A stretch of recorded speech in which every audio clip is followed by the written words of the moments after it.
아침에 나올 때 땅과 마당이 젖어 있었습니다. 그러면 비가 왔겠다 생각을 마땅히 하게 됩니다.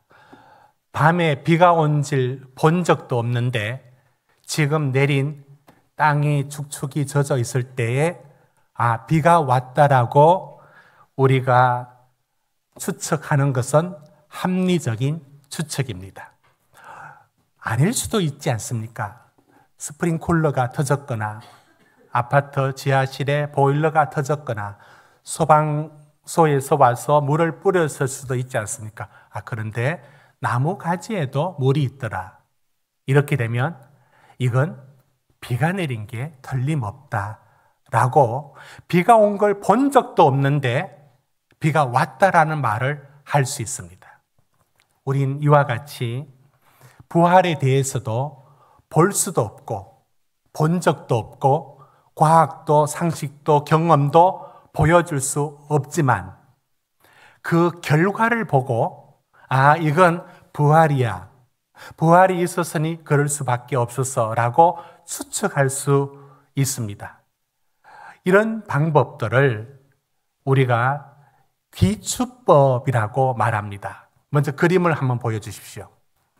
이렇게 생각하는 겁니다. 여러분 수학할 때 함수할 때 다루었던 그림이죠. 이제 X라는 부분들이 뭔가 들어갔어요. 그런데 결과물이 Y가 나왔습니다. 그 중간에 무슨 일이 있었습니다. 그 무슨 일이 뭔가면 뭔가 일었었어요. 그러니까 X가 X로 안 나오고 X가 Y가 되어서 나온 겁니다. 자, 이것을 부활의 이 기추법을 대입하면 이렇게 됩니다. X는 제자들의 공생애 속에서 의심하고 예수님을 오해하고 잘 따르지 못했고 겁 많았던 제자들, 그게 X입니다. 그런데 결과는 전혀 달라진 삶으로 달라졌고 순교하기까지 옮기지 마시고 그대로 가 있습니다. 이러면 이 제자들에게 결과는 전혀 다른 결과가 왔습니다. 어떻게? X와 Y 사이에 무슨 일이 있었습니다. 우리는 이걸 가설을 세워봅니다. 이걸 말해서 우리는 이걸 귀추법이라고 하는데 중간에 무슨 일이 있었는데 여러분 이걸 우리는 부활이라고 말하는데 일단 이 부활은 확인 불가능하고 역사적으로 과학적으로 증명이 불가능하니까 일단은 퀘션을 치고 뭔가 일어났는데 뭔지 모른다라고 이제 우리가 생각하고 다루어 보겠습니다. 이런 방법들은 여러분 사실은 이 우주의 기원, 우주가 어떻게 시작됐는지 어떻게 알 수 있습니까? 우주 시작될 때 있었습니까? 모르지 않습니까? 지금의 과학은 이 귀추법을 사용합니다.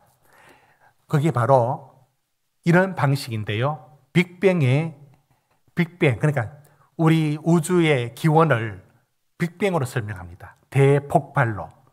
자, 이런 가설을 세웁니다. 어떤 가설을 세우느냐면 빅뱅은 뭔가 우주가 발생했다면 뭐든지 시작은 작은 데서 시작했을 거 아니냐. 그런데 그 시작이 점점 커서 마치 씨앗이 심었는데 자라서 꽃이 피고 나무가 된 것처럼 어린아이가 자라서 어른이 된 것처럼 뭔가 우주도 처음에는 시작할 때는 작았지 않는가. 어마어마한 압축으로 이렇게 있다가 점으로 있다가 이게 대폭발되면서 일어났지 않았을까라는 확인 불가능해요. 가설을 세운 겁니다. 그런데 이 가설을 처음에 세울 때 여러분 저 가설을 누가 세웠냐면 벨기에 성직자 카톨릭 신부가 조르주 르메트로라는 사람이 저런 가설을 세웠어요. 사람들이 웃었어요. 어떻게 저게 가능해? 그런데 저 가설을 세우고 증거를 찾아가 봅니다. 그 가설이 맞아 들어가는 게 보입니다. 1929년대 허블 만원경 유명하죠? 허블에 의해서 별들이 적색편이 붉은색은 파장이 길어지더라. 이건 폭발로 인해 가지고 설명되는 우주의 팽창을 설명하는 이유의 증거가 발견되었습니다. 두 번째, 우주 어떤 곳에든 수소와 헬륨이 들어있는데 그 비율이 거의 3대 1 정도로 수소가 먼저 있고 헬륨이 들어가면서 폭발이 일어났다. 우주 가장 끝에도 빛의 파장을 보고 저게 수소인지 헬륨인지 아는데 그곳의 비율이 거의 3대 1이었더라. 오, 빅뱅 이론이 맞네. 세 번째, 이제 인공위성을 띄워서 관찰하고 조사했습니다. 이제 과학적으로 조사했습니다. 우주가 폭발할 때 분명히 폭발하면은 그 후폭풍 같은 그만한 힘이 또 작용해서 이 에너지가 우주 어딘가 떠돌아다닐 것이다 라는 우주 배경 복사라는 이론이 이 물리적인 이론으로 세웠어요. 그런데 확인돼 버린 겁니다. 이처럼 처음에는 가설을 세웁니다. 왜냐하면 확인 불가능한 일들은 일단은 가설을 세우고 증거가 찾아지면 지금의 모든 과학자들은 저 빅뱅 이론을 이제 받아들입니다. 어떻든 저는 창조론하고 부딪히지만 빅뱅 이론에 설명 못하는 부분이 1초예요.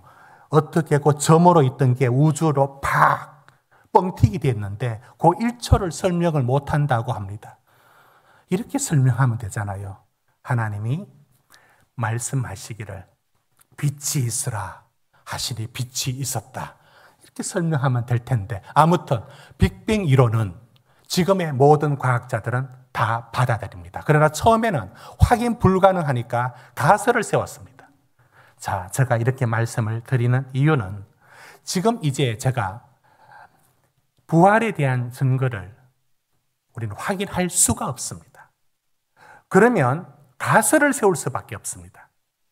이 가설을 세우고 그 다음에 증거가 정황 증거가 계속 나오면 이건 확실한 것 아니겠습니까? 그 중에 하나가 이 제자들에 대한 얘기입니다. 여러분, 예수님 따라다녔을 때의 공간 복음에 나와 있는 제자들의 모습은 말귀를 못 알아듣고 의심하고 그들은 서로 다투면서 예수님의 뜻을 모르고 높은 자리를 차지하려고 했습니다. 그런 제자들, 그 중에 베드로 한 사람에게 집중해서 보면 그 베드로가 그 제자들과 함께 완전히 다른 사람이 되었습니다. 중간에 뭔가 있었어요. 중간에 무언가 있었다고요. 중간에 뭐가 일어났는지를 설명을 못 하겠어요. 그러나 X가 들어갔는데 Y가 나왔습니다. 이 결과는 예를 들어 베드로 같은 경우에 사도행전 2장 14절에 그는 그때는 예수님 곁에 따라다닐 때는 못 알아들었어요. 그러나 이후에 베드로가 사도행전에서 보면 일어나서 큰 소리로 사도들에게 말하기를 성령이 임한 것은 요엘 선지자가 말한 것이다 라고 구약 성경을 현재형으로 받아들입니다. 그런가 하면 사도행전 2장 24절 보십시오. 우리 같이 읽읍시다. 시작. 하나님께서 그를 사망의 고통에서 풀어 살리셨으니 이는 그가 사망에 매여 있을 수 없습니다. 왜 이러죠? 그는 모든 게 우리 주님의 부활이 확신으로 넘칩니다. 31절도 마찬가지입니다. 그는 시편을 보면서 그리스도의 부활을 말합니다. 썩음을 당하지 아니하리라.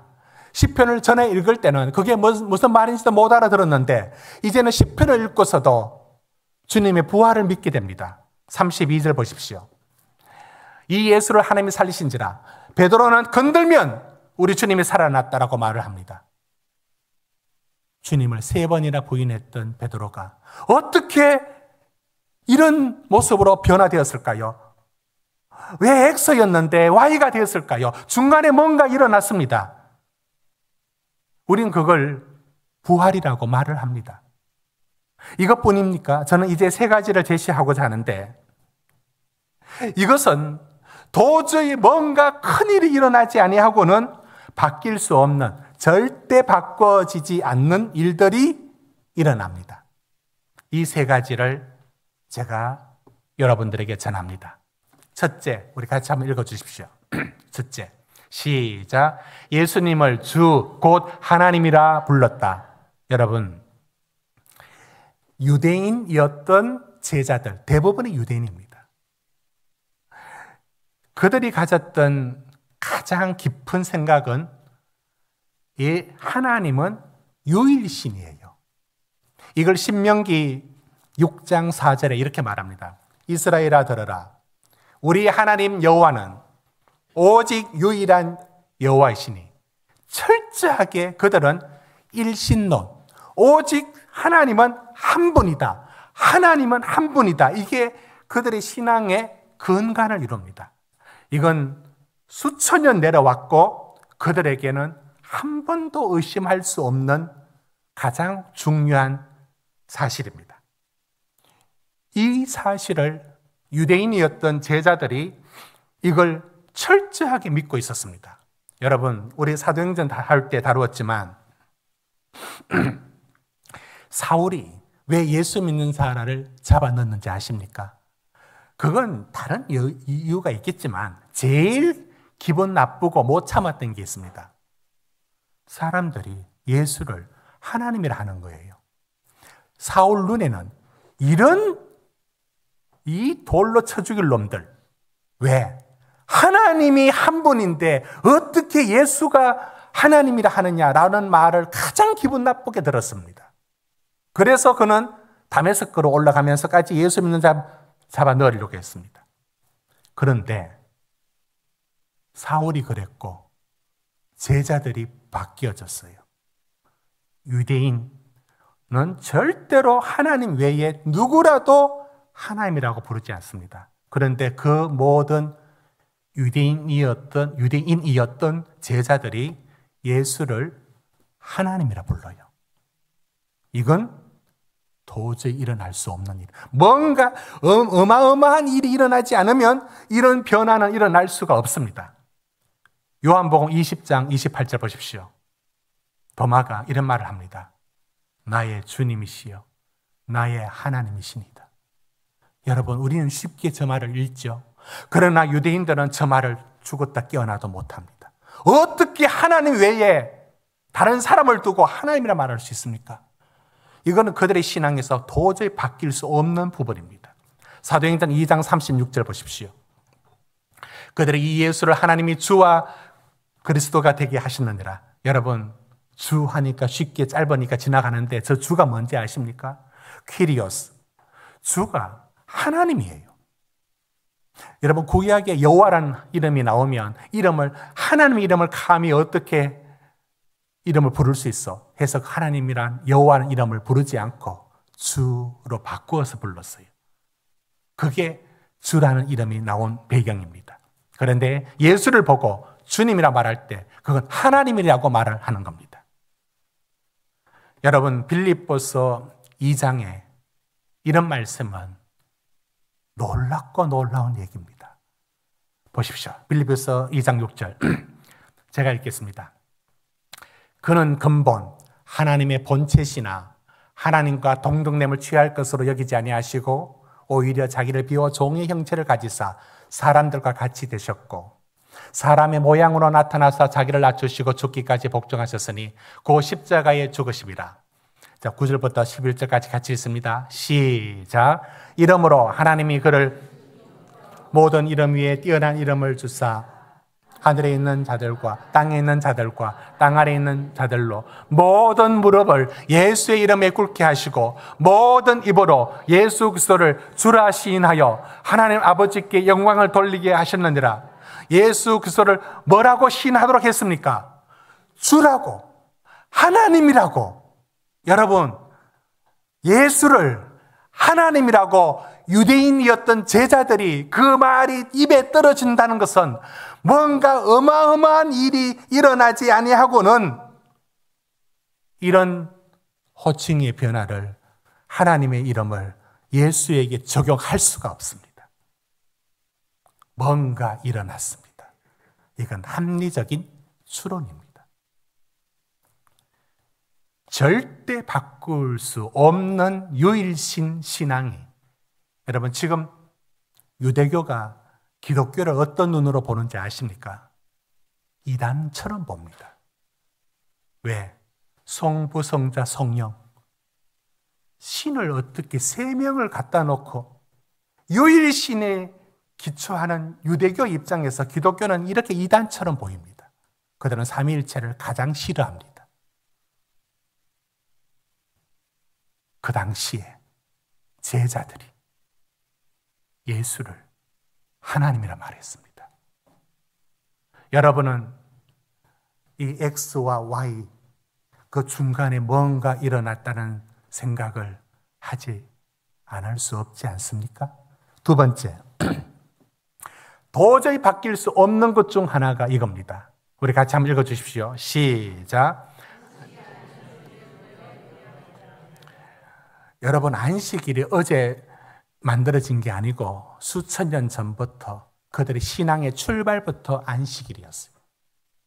그런 그들이 안식일이 아니고 주일 예배를 드립니다.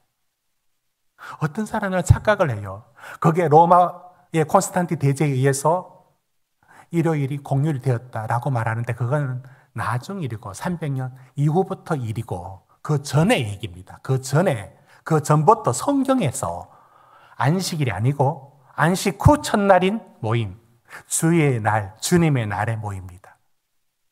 여러분, 어떻게 날이 바뀔 수가 있어요? 날이 바뀔 때는 이거 뭔가 일어나는 거예요. 이런 변화들은 여러분 안식일에 대해서는 출애굽기가 이렇게 말합니다. 어떤 기준에서 출애굽기가 말하는가 보십시오. 출애굽기 20장 읽어주십시오. 20장 시작. 엿새 동안은 힘써 내 모든 일을 행할 것이나 일곱째 날은 내 하나님 여호와의 안식일인즉 너나 내 아들이나 내 딸이나 내 남종이나 내 여종이나 내 가축이나 내 문 안에 머무는 객이라도 아무것도 하지 말라. 자, 11절은 천천히 중요합니다. 시작. 이는 엿새 동안에 나 여호와가 하늘과 땅과 바다와 그 가운데 모든 것을 만들고 일곱째 날에 쉬었습니다. 그러므로 나 여호와가 안식일을 복되게 하여 그날을 거룩하게 하였느니라. 여러분, 처음에 안식일은 하나님의 창조에서 옵니다. 11절 보십시오. 하늘과 땅과 바다, 그리고 6일 동안 만들고 일곱째 날 쉬었습니다. 쉬었다. 그래서 안식일에는 주일에도 이 안식의 의미, 모든 일을 접고 쉰다는 게 의미가 있습니다.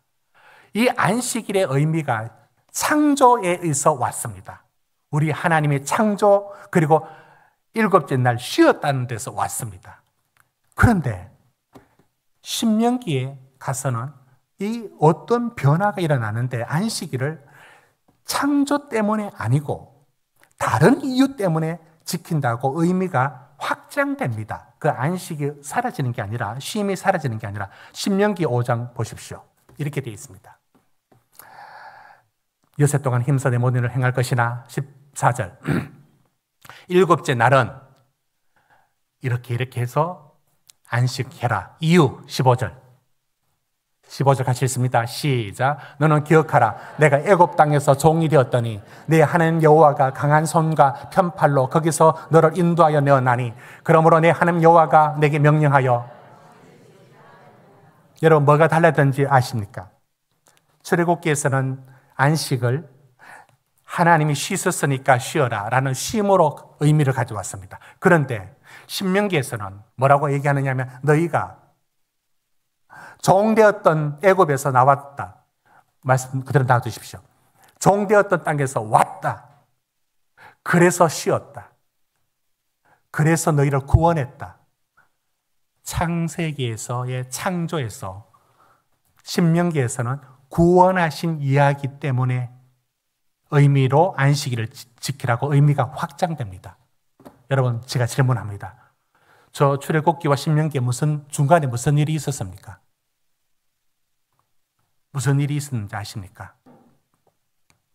출애굽기가 있는 겁니다. 출애굽 사건이 있습니다. 430년 동안 애굽에 노예되었다가 나왔던 성경에서는 가장 큰 역사적인 사건이 출애굽입니다. 출애굽이 있자 안식이 쉼이라는 창조에서 구속이라는 구원이라는 의미가 더 확장이 되었습니다. 이처럼 안식의 의미를 확장할 때 엄청난 사건이 일어나고 그 사건을 기반으로 거기서 하나님이 하신 역사의 구원을 갖다 확장을 시킵니다. 하물며, 그래도 나를 못 바꿉니다. 하물며 이 날짜가 바뀌어집니다. 여러분, 예수님에게 시비 붙는 바리새인들의 시비 첫 번째 제목이 뭔지 아십니까? 안식일입니다. 안식일 왜 안 지키느냐고. 안식일에 왜 병 고치느냐고. 안식일에 왜 제자들이 밀밭 사이로 지나가면서 손을 비벼서 이거 노동인데 왜 밀 까먹고 있느냐고. 안식일은 그들의 목숨 같은 일이었습니다. 그런데 무슨 일이 있었길래 안식일이 그 다음 날 요한복음 20장 19절에 안식 후 첫날 저녁 때 제자들이 모입니다. 사도행전 20장 7절에 안식 후 첫날에 라고 말합니다. 고린도전서 16장 2절에 그 안식 후 첫날에 연보로 모였다라고 말합니다. 어떻게 날짜가 바뀔 수 있습니까? 안식일 모인 날도 있습니다. 그런데 그 안식일 지키려고 모인 게 아니라 떡을 뗐다라고 사도행전에 나옵니다. 떡을 뗐어요. 전혀 다른 예배를 드립니다. 제가 다시 묻습니다. 수천 년 내려온 안식일은 금요일 저녁부터 토요일 저녁까지 지금 또 안식일을 지키는 교단이 있어요. 우리는 그걸 잘 안 받아들입니다. 건강한 교단으로 받아들이지는 않습니다. 해를 끼치는 건 아니에요. 그러나 그들은 그들의 학원, 36 학원, SDA 학원, 금요일 날 저녁 수업 없습니다. 토요일 저녁 해 질 때까지 없습니다. 일몰 후에 있습니다. 철저하게 안식일, 지금도 안식일이에요. 그러나 성경에 시대부터 안식일이 바뀌어서 주일이 되었어요. 이건 뭔가 일어난 거 아닐까요? 우리 주님의 부활이 안식 후 첫날이라는 그 어떤 사건이 일어나지 아니하고는 이 날이 바뀔 수가 없는 겁니다. 마지막, 도저히 바뀔 수 없는 게 바뀐다면, 이 사람 바뀌었으면 뭔가 일어났어요. 세 번째, 우리 같이 한번 읽어주십시오. 시작.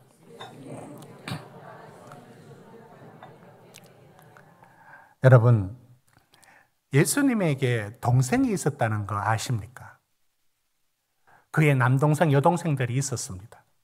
그런데 이 캐톨릭은 예수님의 동생이 없다라고 말을 합니다. 여러분은 어떻게 생각하십니까? 마가복음 3장 말씀 올려보십시오. 사람들이 와서 예수의 어머니와 동생들이 와서 밖에 서서 사람들 보내어 예수를 부르니, 예수님, 당신의 어머니와 동생들이 왔습니다. 너희들이 밖에서 찾나이다 하니까 저기를 동생하고 너희를 누구라 말하냐면 사촌. 영어에서 브라더이라든지 이런 단어들은 우리의 아들, 딸처럼 반드시 그 집의 아들, 딸을 구분하는 언어가 아니고 확장되어 있거든요. 그래서 저런 식으로 피해갑니다. 그러면 여러분 저게 말이 됩니까? 예수님의 어머니는 그 진짜 어머니겠죠? 마리아. 그러면 그 옆에는 예수님이 그 사촌들 데리고 다녔어요? 이름까지 나옵니다. 마태복음 13장 55절. 이는 그 목소의 아들이 아니냐. 그 어머니는 마리아, 그 형제들은 야고보, 요셉, 시몬, 유다. 지금 야고보, 요셉, 시몬, 유다가 예수님의 동생이에요. 그런데 왜 캐톨릭에서는 굳이 저 형제들을 친척의 형제로 자꾸 말하려고 하는 이유가 있습니다. 왜냐하면 마리아가 동정녀, 즉 예수만 낳고 이후에는 출산이 없었다라는 것을 그게 동정녀인데 동정녀를 강조하기 위해서 다른 형제들이 없어야 되는 거예요. 이상한 논리를 가지고 있습니다. 성경에 나와 있는데. 있습니다. 동생이 있습니다. 그 동생 바로 밑에 동생이 누굽니까? 야고보입니다. 야고보서를 적은 야고보 말하는 겁니다. 유다서를 적은 유다서가 저기 유다입니다. 예수님의 동생입니다. 자, 됐습니다. 여러분, 예수님의 동생들은 예수님을 믿기가 쉬웠을까요? 우리 생각하고 반대입니다. 우리는 예수님 보면 믿겠다라고 하죠. 그러면 30년 동안 한 집에서 살아보면 어떨까요? 예수님이 뭔가 부족해서 이런 말씀을 하는 게 아니라 30년 동안 살았을 때 아버지가 목수였어요. 목수 일을 했습니다.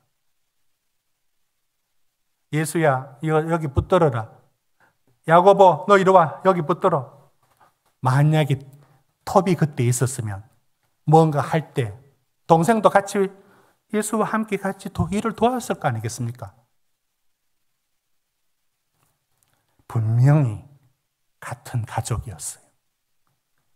그래서 예수가 뛰어나다는 걸 알았지만은 하나님으로 못 받아들였어요. 믿을 수가 없었어요. 그건 이해가 됩니다. 그런데 그게 어디 나와 있냐면 요한복음 7장 5절에 이렇게 되어 있습니다. 그 형제들도 예수를 믿지 아니하밀어라. 그래서 예수님 보고 하는 말이 갈릴리에서 하지 말고 저기 도시 예루살렘 가서 당신 뜻을 한번 펼쳐보십시오. 스스로 나타나기를 구하면서 묻혀서 일하는 사람이 없나니 이 일을 행하려거든 자신을 세상에 나타내소서 이런 말을 했습니다. 그 말을 할 때 예수님 뭔가 뛰어나면은 뭔가 나가서 성공해봐라 이런 얘기예요. 그러나 믿지 않았습니다. 그런 그가 특별히 야고보에게 부활하신 주님이 나타나셔서 세 사람에게 직접 보여주고 다른 사람은 단체로 보여줍니다. 그 중에 한 사람 고린도전서 15장 7절에 동생을 따로 만나 보여줍니다. 부활하신 주님이 그 후에 야고보에게 보이셨으며 동생한테 따로 만난 겁니다. 부활하신 주님이. 뭔가 엄청난 일이 일어난 겁니다. 이후에 저 야고보가 베드로보다 더 높은 예루살렘의 사도로 역할을 합니다. 어떻게 야고보가, 동생 야고보가 예수를 33년 같이 살았던 예수를 하나님으로 믿을 수가 있을까요? 뭔가 본 겁니다. 뭔가 일어났어요. 그런 야고보가 예수를 형님이라고 말하지 않습니다. 야고보서 1장 1절 보십시오. 이렇게 되어 있습니다. 우리 같이 읽을까요? 시작. 하나님과 주 예수 그리스도의 종 야고보는 흩어져 있는 12지파에게 문안하노라. 그는 이렇게 말할 수 있었을 겁니다. 하나님, 그리고 우리 형님 예수, 왜 그렇게 말하지 못할까요? 왜 자기가 종으로 다른 사도들과 같이 그의 위치가 이렇게 낮아질까요? 그는 뭔가 본 겁니다. 저는 이제 세 가지의 합리적인 추론을 제시했습니다. 여러분이 결정하십시오. 뭔가 일어나지 아니하고 저럴 수가 있을까요? 그리고 그 부활이 나의 부활로 믿으려면 기독교가 이론과 인문학이 아닙니다. 예수가 살았다. 그분은 살아 계신다. 그 얘기가 오늘 여러분의 삶에는 저기 있는 부활 얘기가 아니라 여러분의 부활 얘기가 되어야 됩니다. 살아계신 주님 때문에 여러분의 걱정도 염려도 두려움도 능히 그분이 여러분의 손을 잡아주실 줄로 믿습니다. 그분은 살아계시며 여러분의 어떤 삶의 정황에 놓여서도 능히 그분이 책임질 수 있는 하나님이십니다. 여러분은 부활신앙이 저 멀리 있는 이론이 아니라 오늘 내게 살아계신 주님으로 여러분 가정에 짓누르는 모든 것들로부터 주님이 능히 누가 내 옷에 손을 대었느냐, 여러분 믿음으로 그분의 손을 잡는 모든 이들에게 일어나고 회복되고 치유되고 온전해지는 역사가 반드시 일어날 줄로 믿습니다. 여러분의 부활 믿음이 여러분의 삶의 자리에 효과적으로 작용하기를 주의 이름으로 축복합니다.